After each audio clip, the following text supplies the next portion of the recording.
I will be resumed. I will switch on my video. Fine, everyone?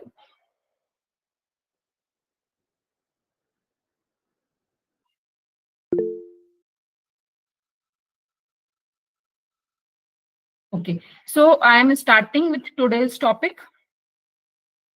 Today we are going to talk about the non-parametric tests, right? So I'll share my screen first.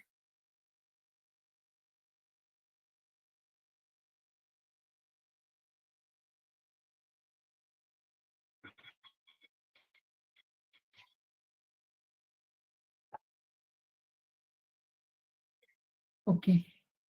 The screen is visible to everyone?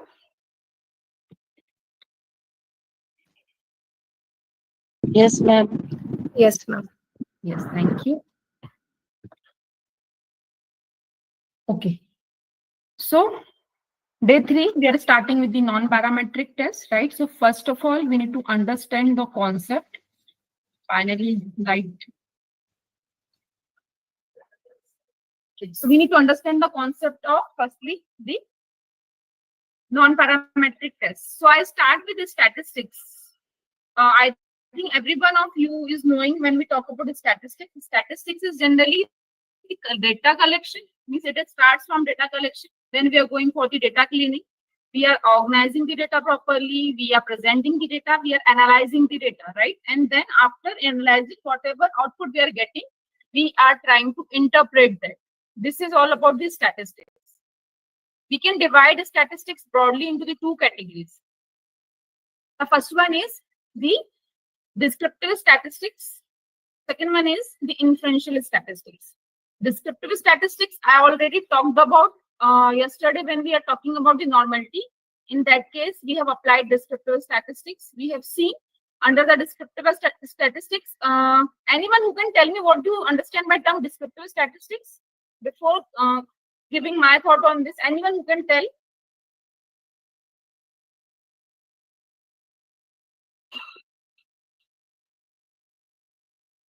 Yes, anyone?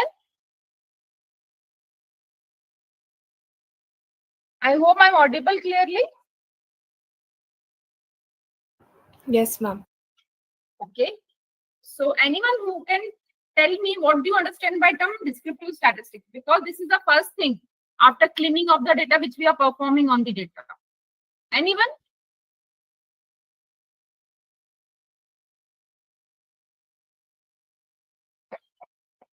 No idea? It's like summarizing the data which we have collected. Ma'am, please repeat again. Ma'am, summarizing the data which we have collected.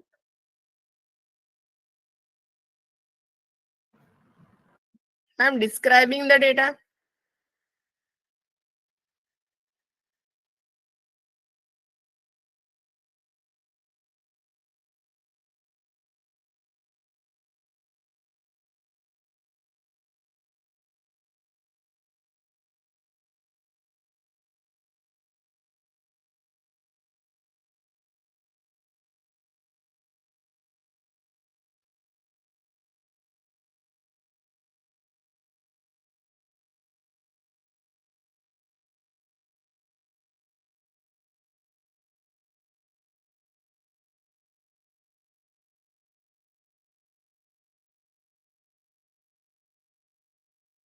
May I know who was talking to me previously?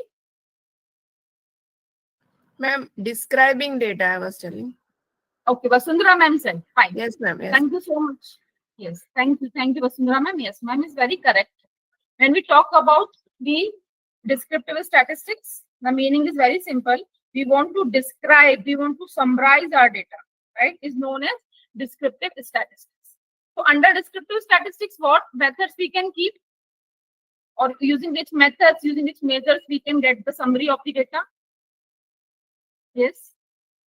Mean, median, mode. Yes, very good. Fine. Anything else? Standard deviation. Standard deviation. Deviation. Very correct. Very correct. Anything else? Anything else? Yes. Madam, frequency. frequency, distribution we can keep. Okay, fine. Anything else? I think yesterday we have discussed few things. If you can recall. Anyone?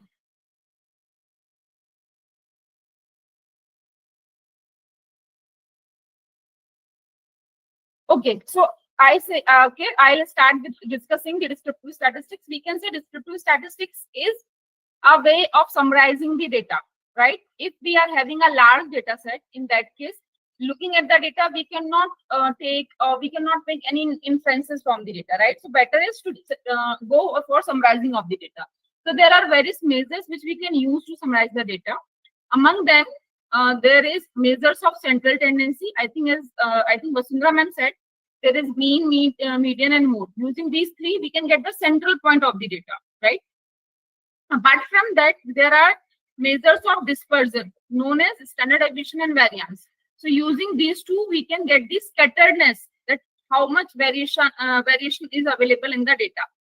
We can get that thing using the measures of dispersion known as the standard deviation and variance. Next thing comes measures of distribution. Measures of distribution means if you want to understand the distribution of the data, you need to have the measures of distribution. And under this, we can keep skewness and the kurtosis, right? So skewness and kurtosis can help us to understand the distribution of the data. So these all measures can help us to summarize our data. And after that, we would be in a position that now which test we need to apply on the data available to us. Is it clear to everyone? Any doubt? Any doubt? No. No, ma'am. Fine. Thank you so much. So now I'll talk about the second type of statistics, which is known as inferential statistics. Inferential statistics meaning is what? When we want to infer about the population using the sample, right? Means if I want to say something for my population using my sample, I'll go for the inferential statistics. So in technical terms, we are generally saying when we want to infer about the population parameters using sample statistic, we are talking about inferential statistics, right? So population parameters means the characteristics of the population like mean, variance, proportion, etc. Similarly, if I want to say something about the population mean, I will use the sample mean, right? If I want to say something about the population variance, I'll use the sample variance. Or population proportion, I'll use the sample proportion. So that way, in terms of population, we are calling these things as a parameters. In terms of sample, we are calling them as a statistic, right? Savita ma'am, I'm not showing any slides right now. I'm just discussing the two concepts, inferential statistics and the descriptive statistics, right? So when I talk about inferential statistics, we are talking about the hypothesis testing, right? Because it is possible using the hypothesis testing. So from today onwards, we are talking about the hypothesis testing, right? So now again, I'm going to share my screen. I hope the thing I have discussed is clear to everyone. Yes. Yes. What I discussed is clear, or any doubt, if you wish, you can ask.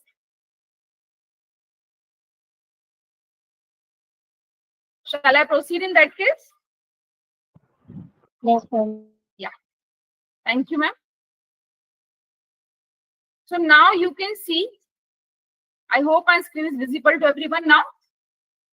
Day 3 SPSS introductory module I'm talking about, and today is the agenda where I'm talking about the non-parametric tests, right?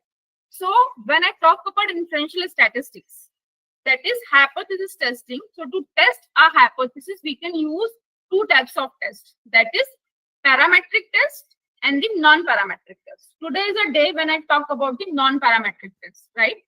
So what is non-parametric tests? Non-parametric tests are the tests which are generally not bothering about the normal distribution of the data, right?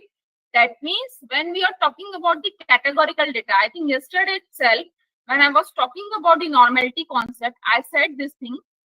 When we are talking about the categorical data, in that context, we are not bothering about its normal distribution, right? So the non-parametric tests are the tests which are based on the categorical data, right? So when we are having the categorical data, it is quite obvious we should not bother about the normal distribution.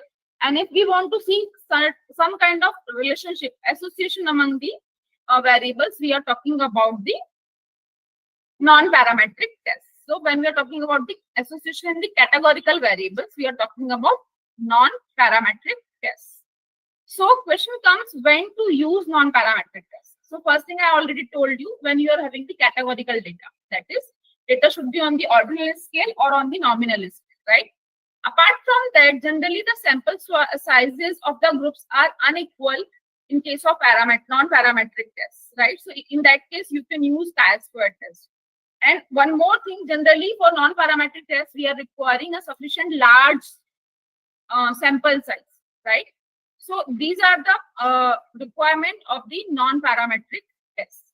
Apart from that, generally, as I yesterday talked about the normality or normal distribution concept, right? So I need to say this thing here, that when we talk about the parametric tests, opposite to the non-parametric, right? I'm talking about parametric tests.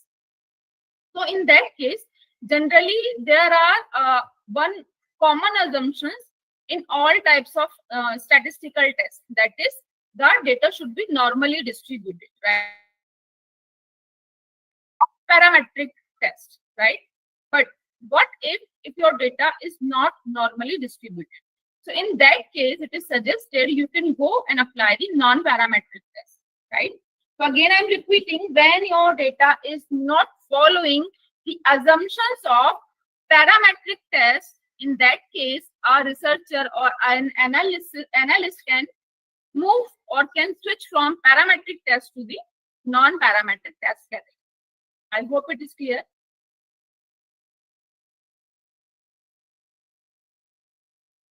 Yes. Yes, ma'am. Yes. So I'll summarize these two slides. I say this thing, that when to use non-parametric tests, first condition, your data should be categorical, right? Second condition, sample size should be generally large. Third condition, when your data is not following the assumptions of parametric tests, in that case, a person can switch from parametric test to the non-parametric test. Usually for each and every parametric test, we are having substitute available in the non-parametric test category, right? So in this slide, I think if you are reading homoscedasticity and all, these all are generally assumptions of the parametric tests, right? So when your data is not following homoscedasticity, it is not following normal distribution, so it is suggested go for the non-parametric test. Now comes in this particular category, that is non-parametric test category. Today we are talking about the chi-square test. So chi-square test is also known as Pearson's chi-square test, right? It is a non-parametric test. As you can see, I have written it is distribution free. Distribution free means it is normal distribution free test. Means this test is not requiring that your data should be normally distributed, right? This test generally we are using when we are interested to see the association between the variables, right? And when we are talking about the chi-square test, further in the upcoming slide, I will talk about the types of chi-square test.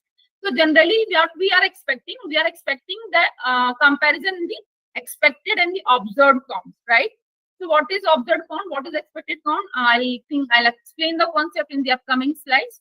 So the purpose is either we can look for the association in the categorical variables, or maybe we can compare the observed frequency and expected frequency, or observed count and expected count in case of chi-square test, right?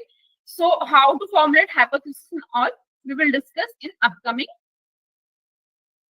slides. Next thing, the two important things I think which I already discussed about the chi-square test. First thing is that chi-square test only test whether the two individual variables are independent in the binary format or not. Means when we talk about the chi-square test, we need to have two categorical variables, and we want to see whether these two variables are independent of each other or not. So generally, these variables will be dichotomous and always not necessary. It can have certain categories also. So in that case, you can compare these categories and then you can comment whether these two variables are independent or dependent on each other.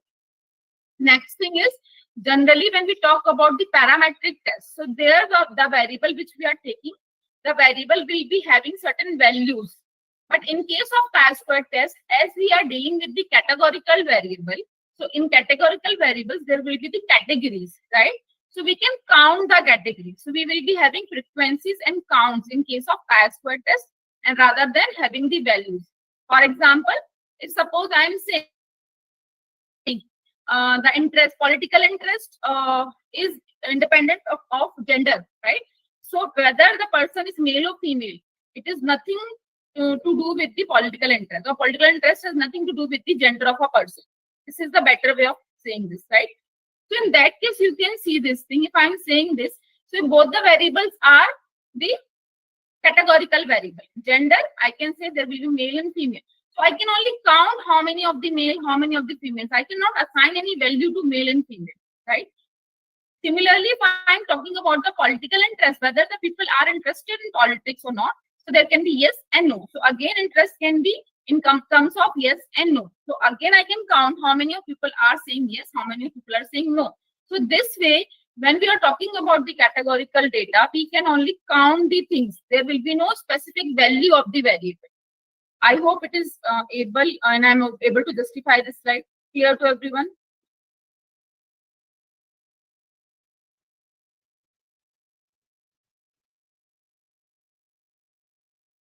Friends, yes or no, please be interactive. It's online sessions, unable to understand. Yes, ma'am.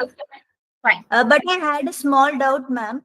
The thing is that you were saying that chi-square test is non-parametric. But most of the times I feel that in many research papers and my thesis also, most of the people use non-parametric test only. So is there any like areas where parametric tests are used? Because most of the times I feel researchers use non-parametric tests like chi-square. Because are you getting my question, ma'am? No, Like I'm what? not getting. Means you are saying chi-square test is a non-parametric test. This is what you are saying?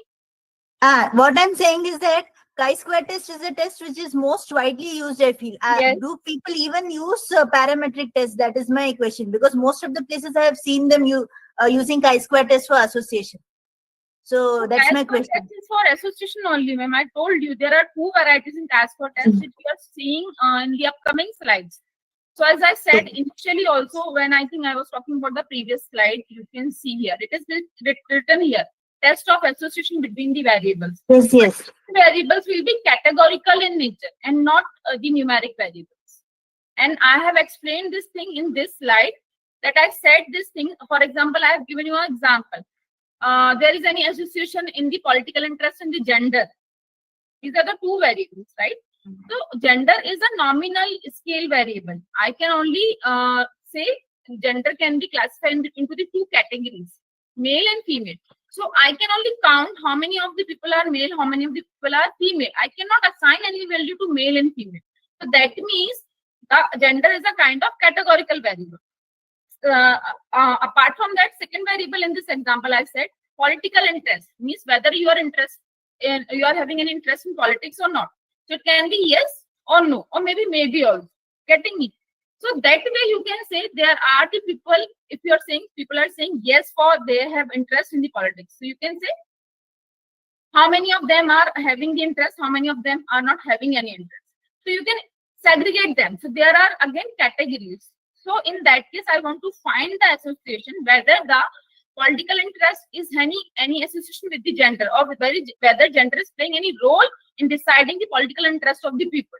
So in that case, I'm looking for the association with two categorical variables. So that is why I said chi-square test is a non-parametric test.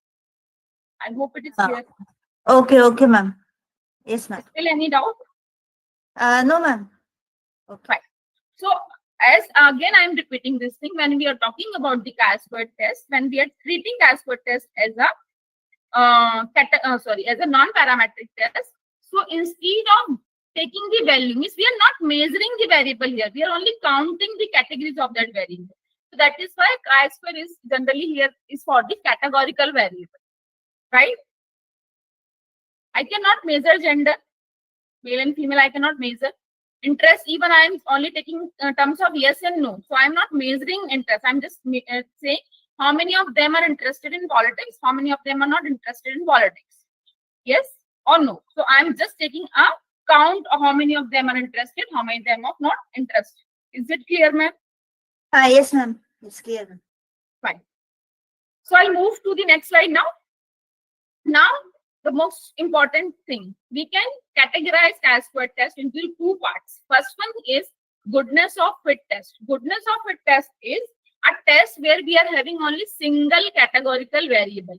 So it is very much like the, if I think we all have heard about one-way ANOVA, two-way ANOVA, right? So in one-way ANOVA, we are having one independent variable. In two-way ANOVA, we are having two independent variables. So here, when I talk about chi-square test, specifically goodness of fit chi-square test, in this case, we will be having only one categorical variable with its various categories. So please listen very attentively this thing, because when I'll discuss further thing, you people are generally forgetting, because maybe the way of expression of mine of elaborating the goodness of it can be little different. So you can listen very carefully. I'm again repeating. In case of goodness of fit chi-square test, generally we are having only one categorical variable. Again, I'm repeating. In case of chi-square goodness of fit, we will be having single categorical variable with multiple categories. Clear to everyone?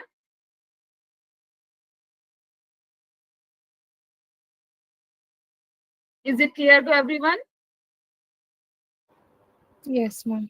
For example, which political party you are liking most? So there can be, suppose, 5 political parties.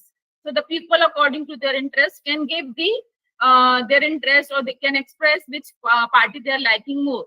So that way you can count how many of them are liking which party. So here the one categorical variable is liking to the political party. And in that case, we are having 5 different political parties. So these are the categories. Is it clear? Yes. Right. So in case of goodness of fit test, generally the purpose is what? We are comparing observed frequencies to the expected frequencies, right? So generally we are making a null hypothesis, like there is no significant difference in observed and expected frequencies. Alternatively, we can say there is a significant difference in observed and expected frequencies. So that means in case of goodness of fit, for the various categories, we will be having observed count, observed frequencies available to us, and we will compare them from the expected frequency. And what is expected frequency? So here expectation is what? We want the uniform distribution of the counts, right? So what?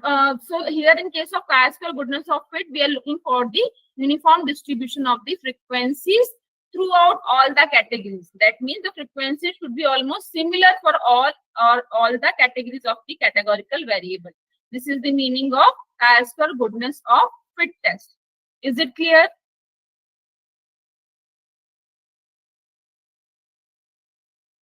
Friends, is it clear? Fine. So your null hypothesis can be frequency distribution is uniform across all the categories. Alternative, or maybe you can make your null hypothesis there is no significant difference between observed and expected frequencies. One of the same thing, one in the same thing, both the hypothesis, both the formation are almost saying the similar thing. When you are saying observed and expected frequencies are same, means no difference means same. That means frequency distribution is uniform. Is it clear?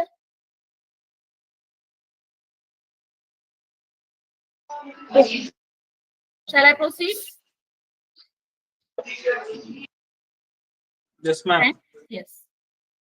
Now some examples I have taken. For example, we are asking which color candy you are liking. Red, green, blue or yellow. Out of these 4 colors, which color candy you are liking? So some of you will say that green, some of you will say red, blue or yellow. So that way you will be having the count. So here our expectation is that we should get an equal count for each color at D. Is it clear?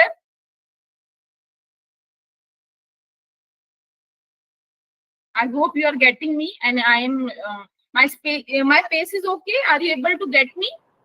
Yes, ma'am. Fine. Second example is local car colors follow the global distribution, right? Next is equal number of customers visit shop each day. All these can be the example of goodness of fit, where we are only dealing with the single categorical variable.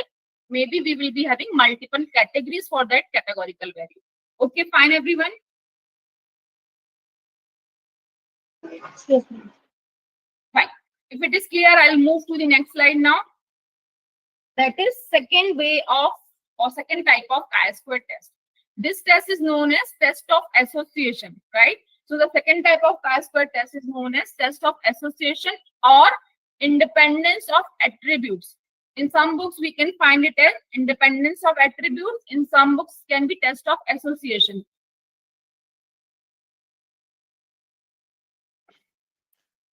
So when we are talking about test of association or independence of attributes, it is quite obvious we will be having more than one categorical variable, right? So here we need to have two categorical variables, which in case of chi-square, goodness of chi-square, test of association. So you can make the note in your copies, in your notebooks if you are writing.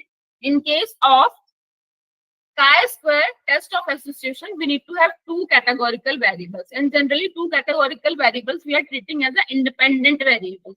Because categorical meaning is what? Categorical variable meaning is that nothing but attributes, right? So the attributes of persons or objects. So we want to see that whether the two attributes are dependent or independent to each other. In this chi-square test, this is the purpose, right? For example, you can see here, suppose we want to see that driving test outcome is independent of gender or not, means whether the person has passed or failed the driving test, whether this thing is depending upon the gender of a person or not.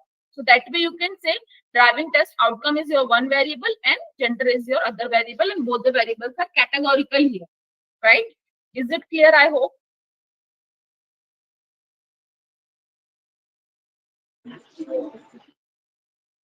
Making sense, friends? It is clear?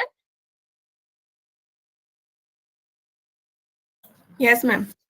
Fine. Yes, ma'am. So we can make the hypothesis in case of test of association as there is no relationship or there is no association between the two categorical variables, right?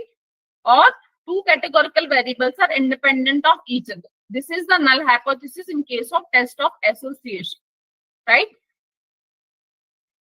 Okay, fine, everyone.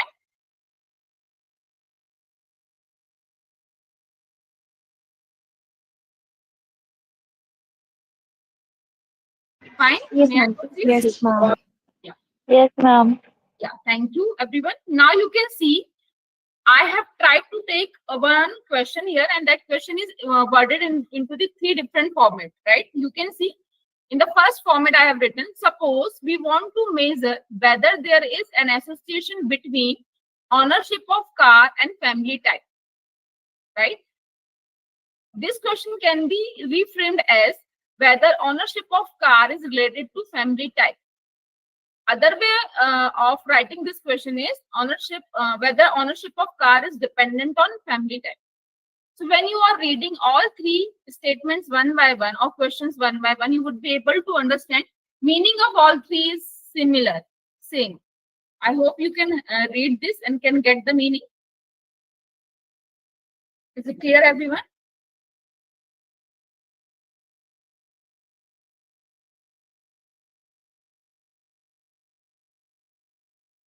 Fine.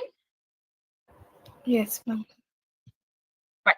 So if these are the three questions, we can convert them into the three hypotheses. That is, there is no association between ownership of car and family type. Or I can say ownership of car is not related to family type. Or I can say ownership of car is independent of family type. Again, you can read all the three null hypotheses and you can find that all three are almost having the similar meaning. right? Right, everyone?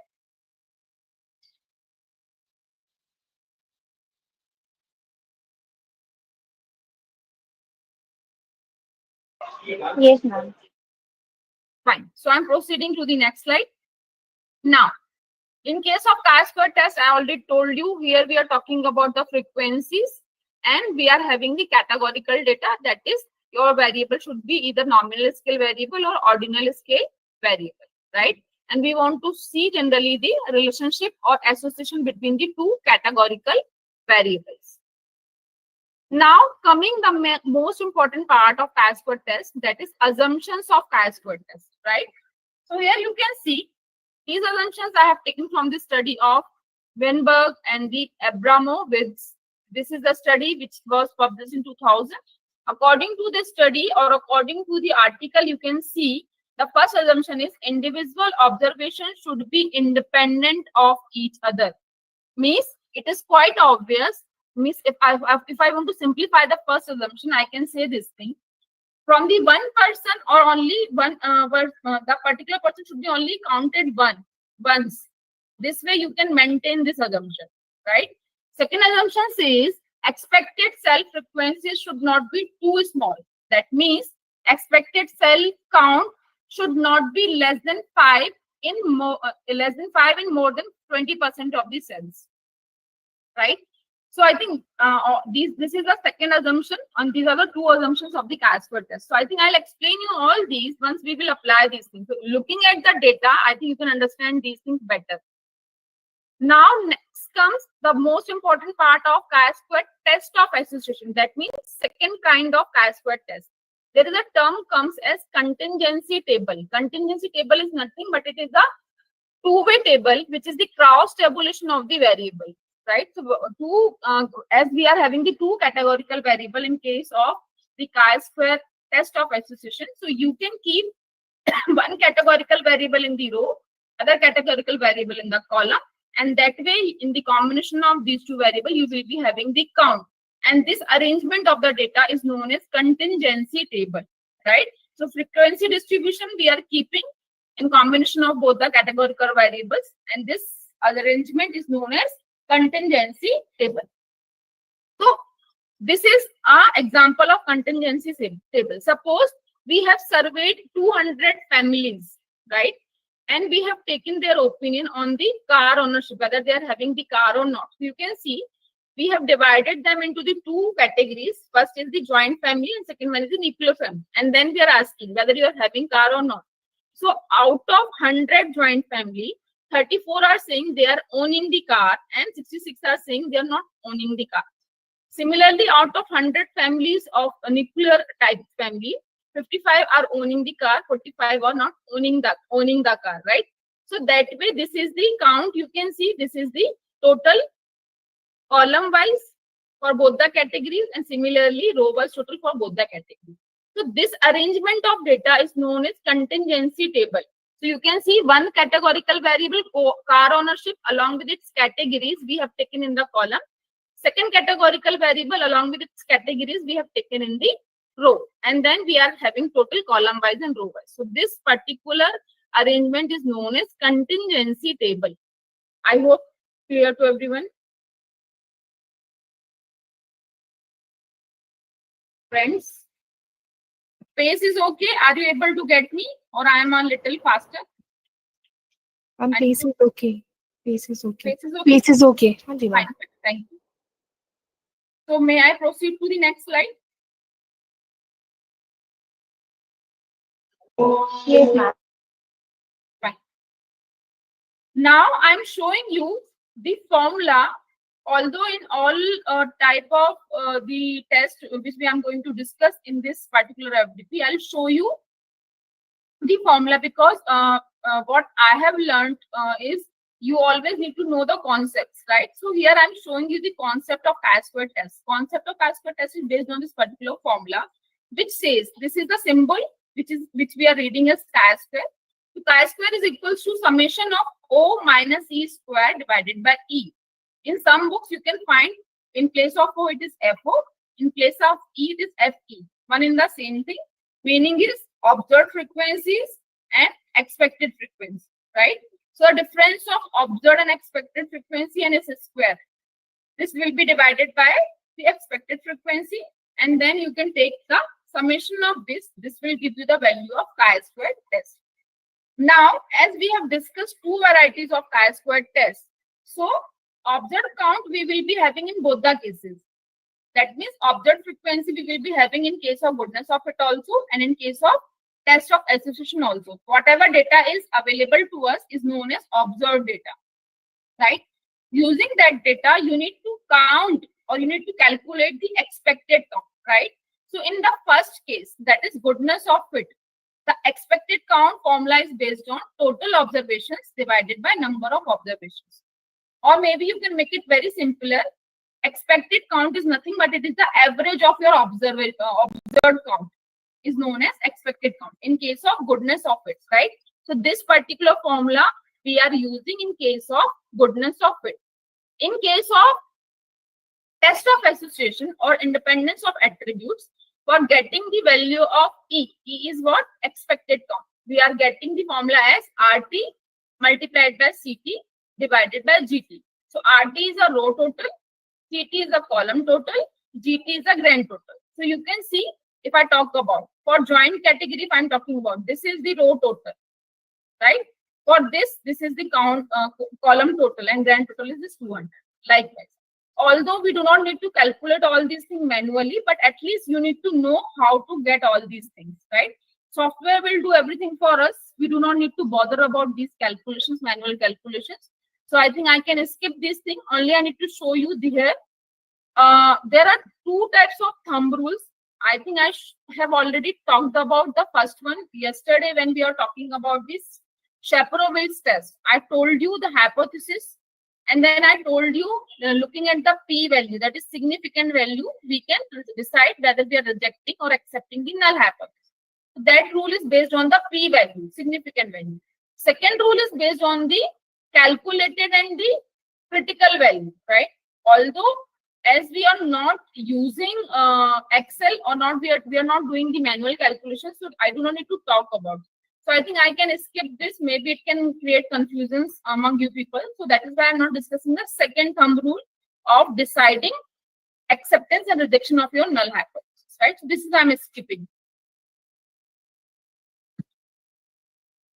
This is the table which I'm showing you generally when we are going for the manual calculations. From these type of tables, we can get the critical value of chi-square. Now, next is how to apply chi-square test in the case of SPSS. So this is a way. Okay, I think this is about the chi-square test. This is I tried to explain you when I talk about the chi-square test. I hope what I discuss is clear for the chi-square test. Can we switch to the SPSS now for performing chi-square test? Yes, ma'am. I hope you people have downloaded the slides, the sheets which I provided to you. Yes, ma'am. Fine. So I'm expecting you to open the Candy Crush. I think the name of the file is Candy Crush. Yes or no?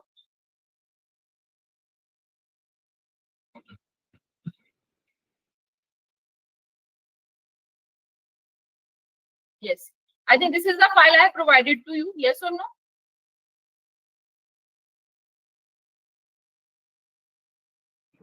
Yes, ma'am. Yes, ma'am. Candy colors. Yes. So friends, here I'll explain you the background of this particular data firstly, and then we will proceed further to apply the chi-square test, right? So I need to tell you one thing. Here you can go in the variable view, right? And you can see color 1, right? And in the color 1, in the values you can come and you can click on the 3 dots and you can see the names. 1 is for the blue, 2 is for the pink, 3 is for the green, 4 is for the brown, and 5 is for the yellow. Visible?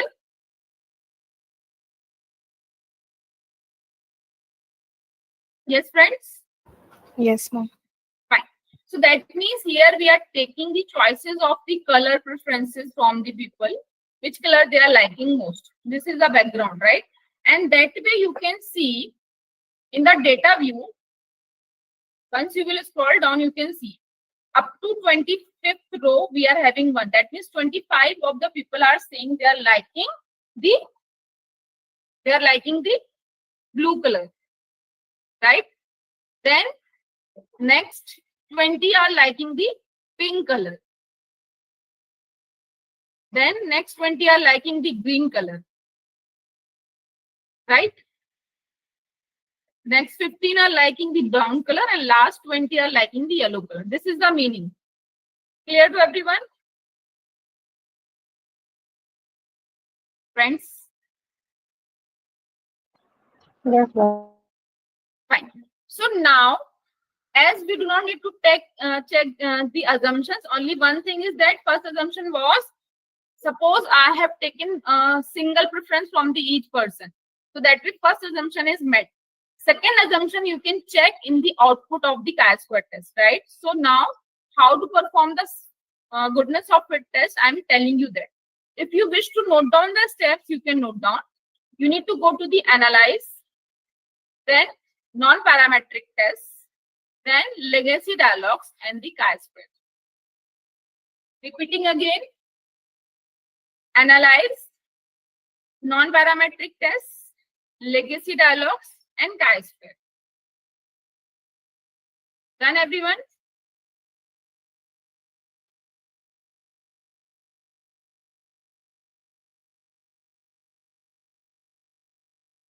Fine. Everyone has found. May I click on chi-square now?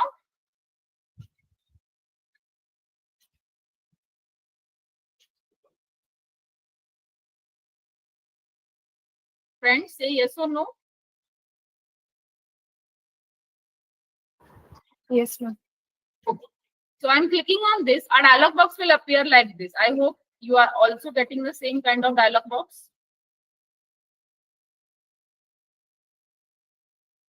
Fine, everyone.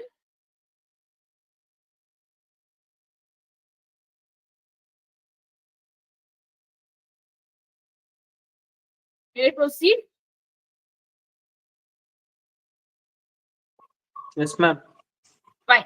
So in this particular dialog box, you can find available variable in the sheet are available at the left hand side. Out of these, you need to select the first one, which is color one, which is by default selected. Shift it into the test variable list using the arrow. Done.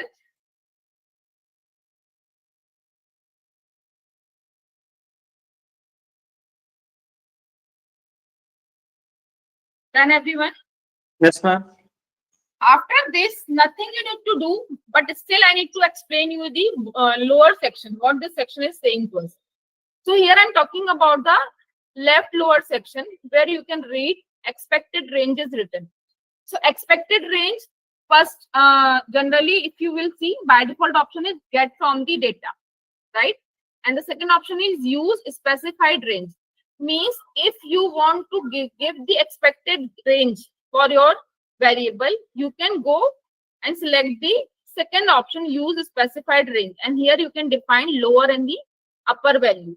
But if not, you can go with the by default option. That means in that case, SPSS from data itself will decide the expected range. So I think we will go with the by default option. Second one is expected values. Expected values means expected frequencies or expected count, right? So here you can see first option is all categories equal. So usually this is a thumb rule. Generally we are keeping expected count same for every category, right? So that is the by default option set by the SPSS. Second is what? Second is value. If you want to define expected count, you can define by your own. So in our data, as we are having total how many categories? 5 color categories, right? Yes or no? Yes. So that way 5 values you can enter which can sum to the 100, as we are having the data of total 100. So 5 numbers you can enter, the sum of those should be 100. Is it clear? But I think it is not recommended. We are generally going with the by default option, which is all categories equal. Okay to everyone?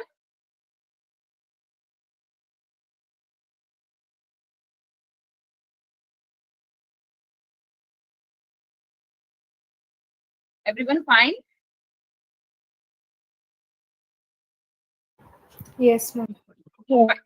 So rather than means only accepting, accept shifting your variable from the left box to the right box, you need to only click on OK to get the output. So click on OK. Once you will click on OK, I hope you would be able to see the output visible. Yes, sir.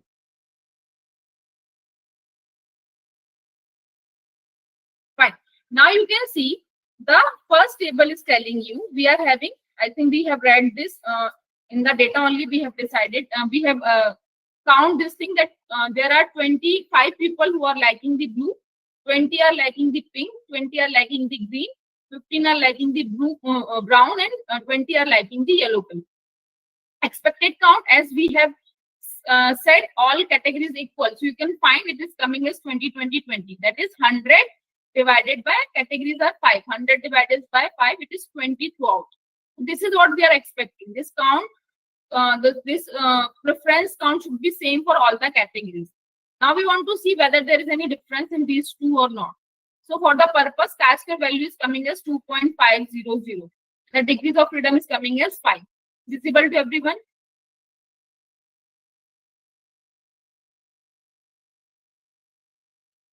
Visible, I hope. Yes, ma'am. Now, second assumption I told you, we will check here. So you can read in this second table at the bottom, you can read after A dot, you can read 0 cells. That means 0% cells have expected frequencies less than 5. So you can see that also in every cell, as we are having total 5 cells, in all the cells, expected count is above 5. So that means no cell is containing frequency count less than 5. That is why this percent is coming as 0%. That means assumption is met. Okay. Fine, everyone. 20% is allowed. More than 20% is not allowed. But in our case, this percent is coming as 0%. I hope it is clear.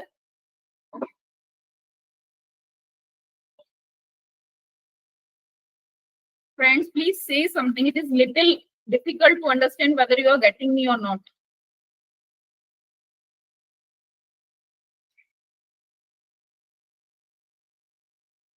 I hope it is clear. Nobody is saying I need to understand by this. Do I need to go from Yes, my ma'am. own pace? Madam, in test statistics, there is a number, ma'am, 2.5 to the power of A. What does A specifies? A is specifying the assumption. This is written here, which is I have just read for all of you. Okay, okay. Yeah. So looking at the chi-square and its significant value, you can find the significant value is 0.645, which is greater than 0.05. In that case, you are going to accept your null hypothesis. And when you are accepting the null hypothesis, you are saying there is no significant difference in the expected and observed and expected count of colors or color categories, right? Everyone, it is clear? Yes, ma'am. Fine. So this way, we can perform chi-square goodness of fit using SPSS. I have to show you one more thing. Now you can check. This is the one way of your data representation, where individually for 100 people's preferences we have jotted down. Now we can summarize the data in this form also. The next two cells is nothing but are the same thing. So I think in the output window also you have seen this thing, blue 25, pink 20. So you can check blue 25, pink 20, green 20, brown 15, yellow 20. So it's the same things are coming here also in the output. So I have tried to show you this thing. I'm trying to show you this thing. Means it is only the difference of the data format. Your data can be in this format also, or your data can be in this format also, right? When your data is in this format, it is very easier for you to perform chi-square goodness of fit. But when your data is in this form, now we will see what results we are getting, right? So I'm requesting you again go to the analyze, go to the non-parametric test, go to the legacy dialogs and select chi-square. Once you are done, please tell me so that I can move. Getting everyone?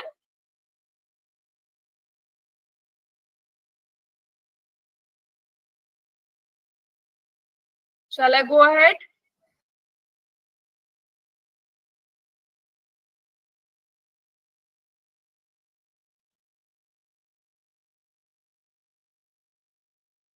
Friends, say yes or no. Yes, ma'am. Please say yes or no. Shall I go ahead? Are you performing, or I need to only tell you what I'm doing? I don't know how many of you are performing. Shall I go ahead? Yes. Yes, proceed, ma'am. Proceed. Now I'm resetting the dialog box. I have reset it, right? Now I'm shifting the color into the test variable list box, right? And I'm clicking on OK. So you can see now in the output window, instead of getting what results we have got previously for the chi-square test, our chi-square value was 2.5, but here the chi-square value is coming as 0. And even you can check the count also. Count is coming these values, but in our case, it is coming as 111, right? Are you understanding the difference? Everyone? Yes. Right. So now if your data is in this format, what you need to do? So I'll tell you if your data will be in this format, what you need to perform. So I suggest you go to the data tab and then go down and see the weight cases is available. So those who are performing, I'm repeating, go to the data tab, select weight cases, click on this, and then at the right side, you can see it is showing you do not weight cases. But we want to weigh our cases. So I'll click on the weight cases by, and in this, you need to shift the frequencies. So I have shift the frequencies here, and then I need to only click on OK. Once I will click on OK, I'll come to my data table. You can find at the right bottom, you can see weight on is visible to you, right? That means now these categories are weighing by these frequencies. So now again we'll go to the analyze. We'll click on non-parametric test. Then we'll go to the legacy dialogs and select chi-square. I'm resetting this, shifting again color into the test variable list and clicking on OK. So now you can see the magic. Now it is showing you the same results which we were getting previously. This, right? So the same results are now coming. So that means a simple message is that if your data format is like this, when the category wise data is given, in that case, you need to weigh your cases. This is the meaning. I hope it is clear to everyone.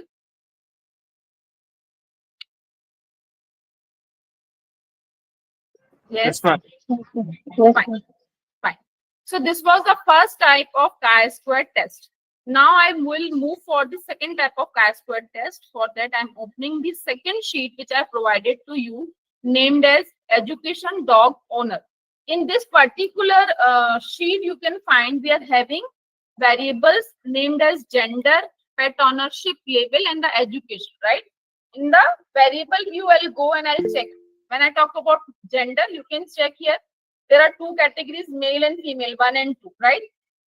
When I'll go for the pet owner, I'll click on this. You can see where there are two categories. 0 representing no pet is owned by the person. 1 is showing person is owning a pet, right? Education, there are 3 categories, high school, graduate, and postgraduate, labeled as 1, 2, and 3. So this is the data description. Now, there are 3 variables. Out of 3, I need to choose 2. So I am choosing here gender and pet ownership, right? So here my hypothesis, anyone who can tell me what will be the hypothesis format here? How to formulate hypothesis here in the gender and pet ownership?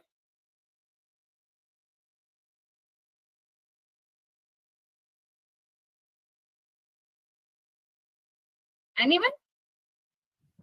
Ma'am, gender and has no role on pet ownership, has no association with pet ownership. Right, very good. We can say there is no association between pet ownership and gender. This is a one way of formulating the hypothesis. Other way we can say pet ownership is independent of gender. Right? Clear? Yes, ma'am. Right. Yeah. So now using these two variables, we need to go to the Analyze tab, click on the Descriptive Statistics, and then select Cross Steps. Repeating again, Analyze, Descriptive Statistics, and Cross Steps. Done? Yes, ma'am. Okay.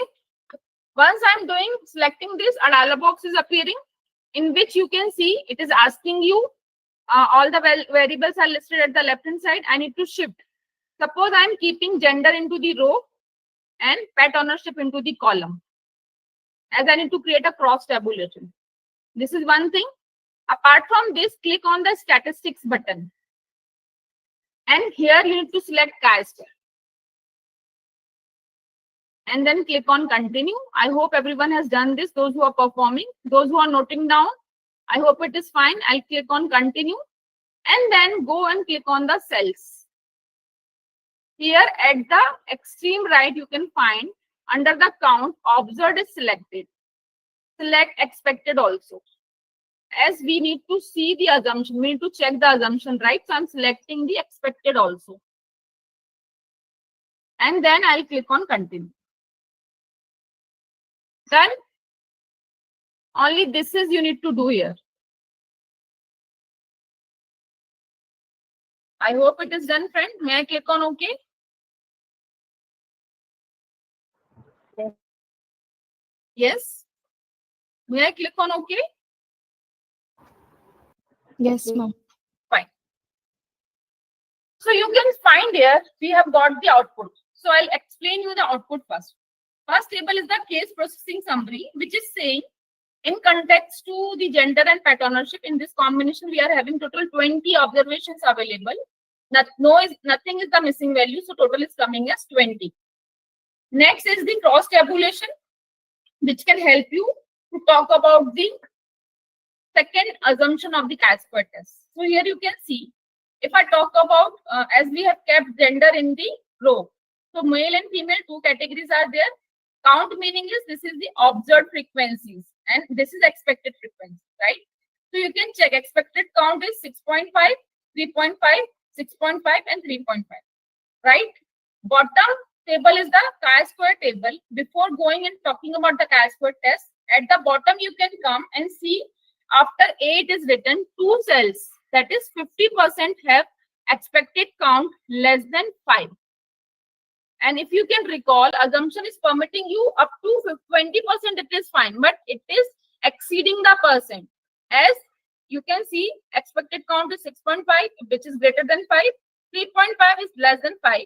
Again, 6.5 is greater than 5, but 3.5 is less than 5. That means 2 cells out of 4 cells, 2 cells are containing expected count less than 5. That means 2 out of 4, 50% cells are having expected count less than 5, which is not permissible. It is violation of the assumptions of the chi-square test, right? So when the assumption of the chi-square test is not meeting, it is suggested you can go and report the Fisher's exact test. So in this chi-square test table, I hope you can see Fisher's exact test is visible to you. This is the row, and then you can report the significant value, two-tailed, that is two-sided or two-tailed, which is 0.350, which is greater than 0.05. That means you are going to accept the null hypothesis of your test.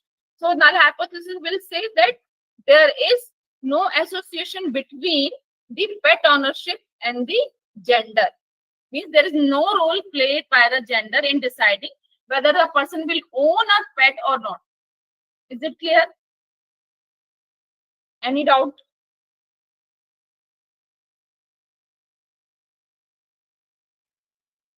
Ma'am, can you please elaborate a little bit on Fisher's test?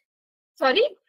Can you please tell a little bit on Fisher's exact test? I said when the assumptions of chi-square test is not meeting, instead of that, it is suggested to go and report the Fisher's exact test, right?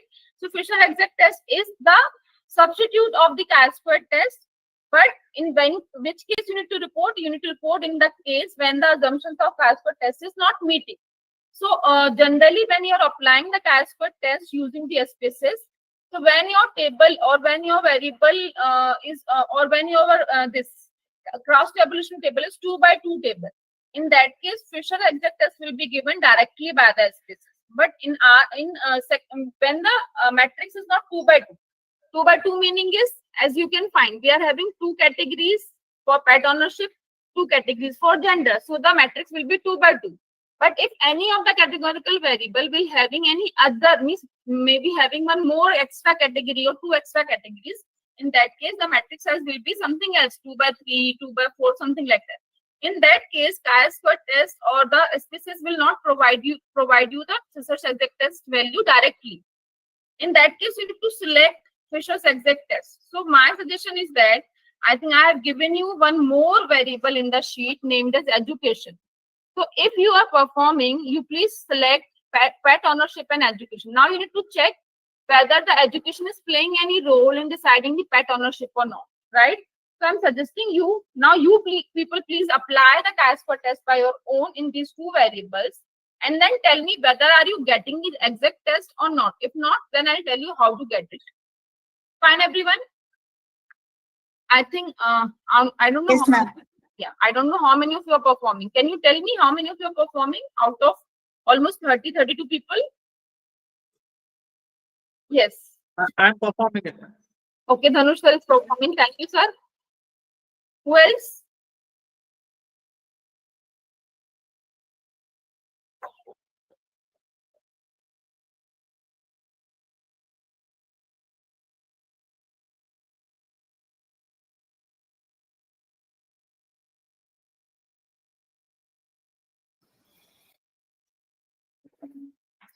Only Dhanush sir is performing?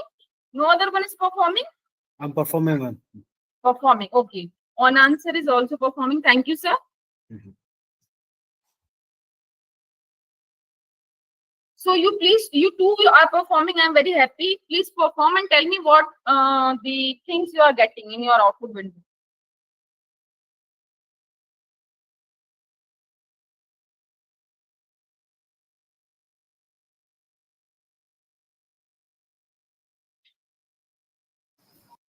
Ma'am, I'm getting the exact, the same output with yours, ma'am. Are you getting? Yes, ma'am. Very good. Usually, I think SPSS is not providing the Fisher's exact test when the matrix size is not 2 by 2. If you are getting, it is good.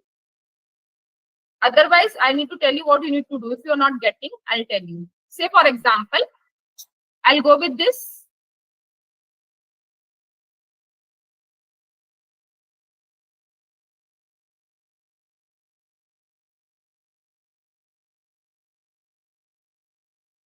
So in my case, you can see I'm not getting chi-square in this chi-square table. I'm not getting the Fisher's exact test. Visible to you? Because in our case, you can see violation is there. Assumption is violated. Here, 83.3% cells is having expected count less than 5. Permitted percent is 20%, right? That means I should report chi-square. I need to report Fisher's exact test in place of chi-square test, right? So what you need to do in that case, you will again go to this, and in case of this, you need to click on the exact button, and from here you need to select this exact, right? Fine. Click on continue, click on OK. You would be able to see Fisher exact test value is coming here. Visible now? Ma'am, one more time, ma'am. One more time. Okay. Analyze, descriptive statistics, cross steps. Click on the first step, first button, exact, and then select the exact. Instead of asymptotic only, click on the exact. Yes, ma'am. Done. So then you can click on OK. You will be getting the Fisher's exact test value in the chi-square test field. Right? Yes, yes, ma'am. I got it, ma'am. Thank you. Thank you, sir. What about others? I hope those who are not performing, they have noted down the things. Yes? Yes, ma'am. Fine. So friends, I will summarize today's session, and then if you are having any queries, I will take your queries, right? So today, the day was when we started to discussing non-parametric test. Before that, I tried to explain you the two concepts, descriptive statistics and inferential statistics. Why so? Because from today, we have started the concept of hypothesis testing. So hypothesis testing is the part of inferential statistics, right? So we have understood that concept, and then I tried to explain you what is non-parametric test. Generally, tests which are based on the categorical data and not bothering about the normal distribution of the data. In that case, we are going for the non-parametric test, right? Then we have seen in this particular category, today we have discussed the chi-square test. This test is generally we are using when we are interested to compare the observed and expected frequency, right? And then if I talk about, there are two varieties in the chi-square test, that is the goodness of fit and test of association. Goodness of fit is confined to only single categorical variable with its multiple categories. So here our purpose is to see whether the frequency distribution is uniform or not. So we are formulating a hypothesis like there is no significant difference in the observed and expected frequencies, right? Then we have seen that how in the SPSS we can perform the chi-square goodness of fit. I have explained you the two ways because data format can be in any way. So it is up to you in which way we need to keep the format of the data. So in both the ways we have seen, if your data is category, means your frequency count is given as per the categories, in that case you need to weigh the cases. So I told you need to go to the data type and using the weighing cases, you can do that, right? After that, we have seen the second kind of chi-square test, which is known as chi-square two-way also, or you can call it as a test of association or independence of attributes.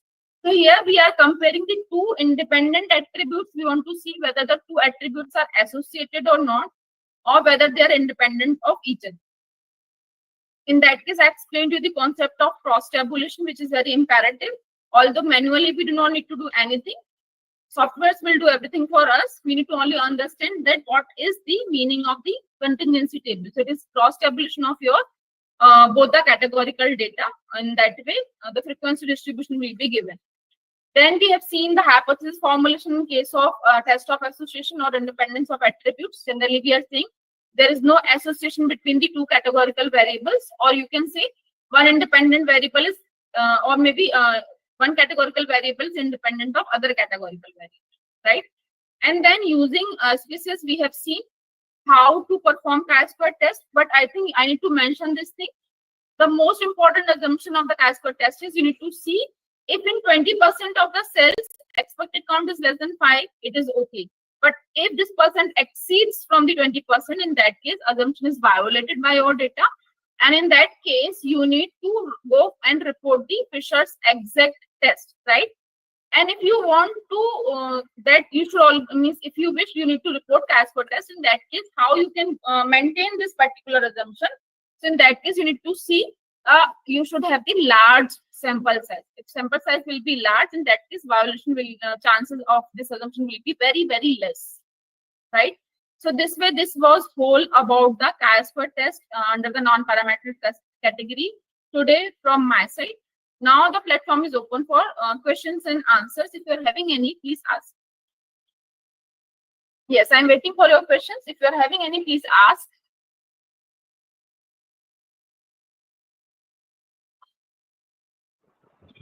Ma'am, can you please explain the term degree of freedom, ma'am? It's not very much clear to me. Sorry? Ma'am, the term degree of freedom, ma'am. Degree of freedom. Degrees of freedom meaning how many of the categories can freely accept any value? Free. How many of the degrees are free? As I said, if I'm talking about the chi-square test goodness of it, right? In case of chi-square goodness of it, the degrees of freedom formula says n-1, right? That means n-1 categories are free to accept any value, but one category will be depending on the other category, right? Say for example, suppose if I talk about, we have just seen the example of the candy colors, right? So suppose there are 5 colors, right? So suppose blue, brown, black, whatever color I have given to you. So out of these 5, suppose I can say the sum of all these should be not more than 100. So in that case, any value can be assigned to the first 4 colors. But the sum of whatever the sum of first 4 colors is coming, the last will be depending always on the remaining 4. So that is freedom. Only 4 categories are free to take any value, but the last category will always be depending upon the remaining 4 categories. Okay, ma'am. Thank you. Yeah. Yes, ma'am. Yes. Any other question? Yes, ma'am. I have one question, ma'am. Ma'am, my question is related to yesterday's topic, that is test of reliability. Ma'am, I missed some part because of my poor network, ma'am. Test of reliability, you said? Test of reliability, ma'am. Yeah. Ma'am, that test of reliability has to be conducted after data collection, or ma'am, do we need to conduct pilot survey, ma'am, for that test? The question is not clear to me. Voice is not clear to me. Okay, ma'am, my question is, do we need to conduct that test of reliability after data collection, or for that matter, do we have to conduct that Okay. test before Got it. by using Got pilot it, survey? sir. Got it. If you are saying when you need to go for the reliability testing, so reliability testing, I said it is for the scale, for the questionnaire, right? Mhm, So yes, ma'am. whether your questionnaire, you have whatever questionnaire you have developed or made is good or not, that you need to check, right? Mhm, So generally, if you have heard about the term pilot study, mhm, right? yes, ma'am. So generally we are conducting, or maybe we are circulating our questionnaire or scale to the few people, right? Mhm. And that way we are collecting the data from them. Maybe around 35, 50 people we are circulating the questionnaire, we are taking their responses, Okay, and ma'am. then we are checking the reliability. If you are finding your reliability is good enough, that is Okay. 0.7 and above, yesterday we have seen, right? So in Mhm. that case, you can ascertain this thing that your questionnaire, you have developed a good questionnaire. If it is not meeting to the threshold value or whatever our expectation is, in that case, you need to work again upon your questionnaire. You need to show your questionnaire to the experts of the field. You can take their opinion, and then you can again recirculate. Okay, ma'am. Then in that case, pilot study is mandatory, ma'am. Yeah. Yeah, in research generally we are going for the pilot study. Even we are writing a research paper, even then in that case also we are going for the pilot study, because if suppose you are aiming to around 300-400 people as your sample size, but Okay. after collecting the data from those number of people, and if suppose your questionnaire is not reliable, in that case all the efforts will be in vain, right? So it's better go for the pilot study, conduct your questionnaire or circulate your questionnaire to around 25-30 people, and then check its reliability. If it is fine, you can go ahead. Okay. If not, you need to work again upon your questionnaire. Okay, ma'am. One more thing, ma'am. Supposing my my sample is, if my sample is 250 or above, ma'am. So what should be the the number of pilot survey? It is nothing to do with your actual sample size. Generally, for pilot study, around you need to have around 30 to 35, around 30 to 50% data available to you. Okay, ma'am. Okay, thank you, ma'am. Thank you so much. Thank you, sir. Yes, Ganesh sir, I think you have raised your hand. You want to ask something?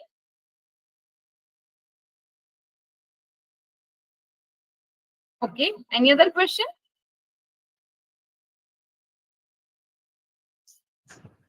No query? Yeah. Ma'am, for chi-square test, what is the value for accepting or rejecting the null hypothesis? For chi-square test, what is the value of accepting or rejecting the null hypothesis? Yes, Is yes. it? Yes, Well, always for any of the tests, means it is a thumb rule. I think from yesterday itself I am saying always it is a thumb rule. So thumb rule says your significant value should be less than your level of significance. So suppose you want to test your hypothesis at 5% level of significance, you will compare it with the 5%, means 0.05. So whatever is your p-value, you will compare it with the 0.05, and accordingly, if it is less than, you will reject the null hypothesis. It is greater than, you will accept the null hypothesis. So thumb rule will never change. For every test, it will remain same. Ma'am, and one more thing, this level of acceptance is most of the times 5% only, no? Or are there different levels of significance percent? As you said, ma'am, it is almost many of the softwares are based on 5% only. 5%. Right? So mostly in social sciences we are keeping this percentage 5%, but it varies from domain or discipline to discipline. When you are talking about the medical sciences, where there is a risk of birth and death of a people, something like that, in that case you cannot take that 5% risk, right? So in that case people are reducing that, maybe it is 0.01 or something like that, depending upon the discipline which you are working on. Because here we are talking about the customer satisfaction, loyalty, etc. So 5% is not playing that much role. It is okay and bearable for the people. Okay, thank you, ma'am. And one more thing, like you mentioned, no, like I'm a health professional. So if you could give your insights, like in the future regarding health and its relation to biostatistics, that would also be good, like in the future sessions. Okay, Savita ma'am, actually I'm not belonging to that field. If you will give me the topic or maybe the variables, in that case I can talk. You can tell me, ma'am, these are the variables, in that case I can easily talk. Okay, ma'am. So that you can suggest, then I will discuss. No problem in that. Okay, ma'am. Thank you. Thank you. And one more thing, ma'am. Ma'am, Yes, sir. you have mentioned something like critical value or something on in which basis we can this thing. Critical value, sir. In which, sorry, will you repeat? Critical cases in which case? Critical value in which cases? No, you have mentioned in your deliberation that we can also use, instead of that Yeah. p value, we can also use. There are critical. two thumb rules, sir. If you are having your notebook, you can note down. Okay, First rule is based on p value. Mhm. So I'm telling you the p value rule. If you wish, you can note down. Or maybe in a chat I will write. If p is less than level of significance, then reject H0. This is the first thumb rule I have written in a chat box. If you wish, you can copy from there. Second thumb rule says if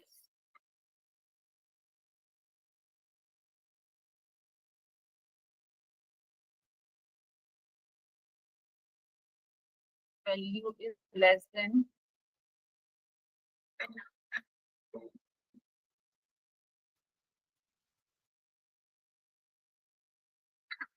both the thumb rules I have written. And opposite to this, you can reject an opposite to this means in case first case, if p value is greater than your level of significance, you will accept the null hypothesis. And in the second case, if the statistic value is greater than critical value, you will reject the null hypothesis. So these are the two thumb rules. Thank you, ma'am. Copy and Thank you. paste. Yeah. Thank Okay, you. thank you so much, ma'am. Yes. Anything else? No other doubt? Since you are talking about the thumb rule, I came across some studies where for pilot study, they're having a certain thumb rule. Like for quantitative study, minimum you should have 20, like for pilot study. For qualitative, like interview study, 5 to 10 is enough. So are you aware of any such thumb rules for the sample size in pilot study? Sir, ma'am, usually sample size means in case of pilot study, I think I have not seen this thing. But usually sample size is based upon the number of items in a scale. It should be around 10 times to 15 times of the number of items on a scale. Suppose in my scale, in my questionnaire, if I'm measuring satisfaction, I have kept 20 questions. So 10 times of that, minimum 10 times. So that minimum 200 or maybe 300 can be the sample size. From 200 to 300 is the appropriate sample size for that particular questionnaire. Like for example, if there are 10 questions, then 10 times will mean 10 100. times. No? Usually Okay. 10 times. Okay, thank you. Yeah.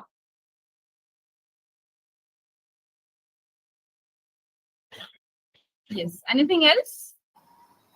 No, ma'am. Just for example, in regard to that question, ma'am, supposing if I'm using that job satisfaction scale, like which has around 36 items, then the number of respondents should be around 360 in that case. If 36 questions are there, minimum 360. I'm Minimum talking 360. I'm talking about the item in the scale, ma'am. Which scale?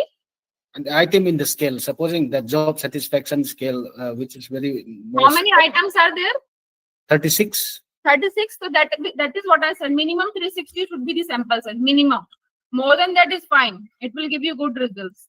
Okay, ma'am. Okay, ma'am. Thank you, ma'am. Thank you, sir.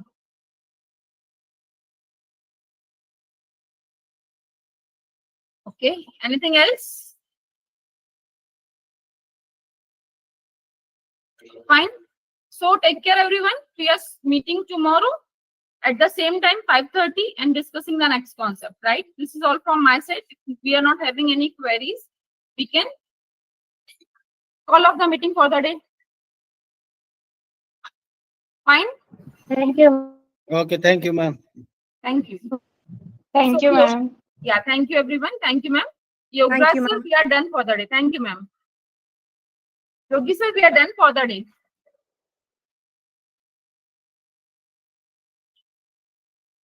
Maybe sir is busy. Sir, if you can hear, it's good. We can close the meeting and we can stop recording for the day. Yogi sir, are you there?